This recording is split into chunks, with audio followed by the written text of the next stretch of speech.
everyone, this is Kevin from thechesswebsite.com, and today we're going to be starting a new series, and we're going to be covering famous chess traps. And I think this will be fun.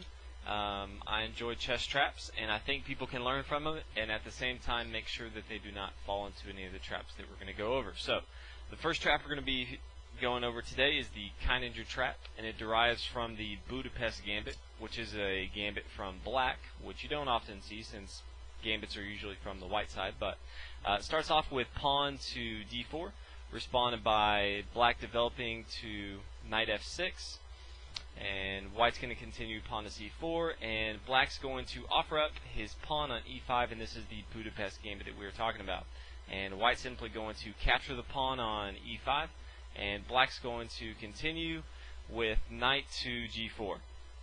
And we are attacking this pawn on e5. Now white has two options. He can just give up the pawn on e5 and give up the pawn advantage, or he can try to hold on to it. And the trap is going to stem from the line if white tries to hold on to the extra pawn that he has. So from here, white's going to add a defender to this pawn with bishop to f4. As you can see, black has one attacker and white has one defender.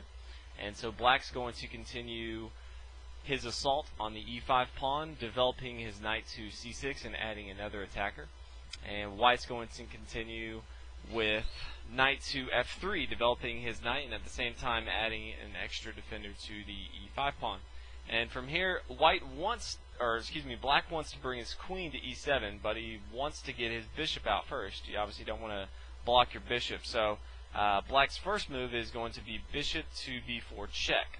And from here you often see knight to d2, kind of setting up the trap in itself. And from here black is going to continue with queen to e7.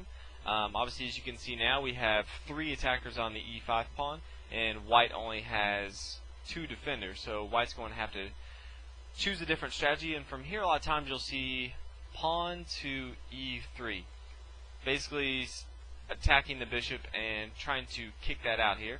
And from here, black can actually safely take on e5. Obviously, white, if they capture this knight, they have two attackers, and black has two defenders, so they can easily hold on to this pawn that they captured. And here is the trap, and so many players will fall for it if they are not looking. And that's simply A captures bishop on b4. And from here you can probably see it. Black can come in to d3 unexpectedly and checkmate. So, anytime you do play the Budapest Gambit, if you're black, then look out for this. If white tries to hold on to their pawn on e5 and you see this, then make them pay. So hopefully you guys enjoyed this. There's going to be a ton more videos on famous traps coming out, so if you haven't already subscribed, please go ahead and do that, and I'll see you guys next video. Thanks for watching.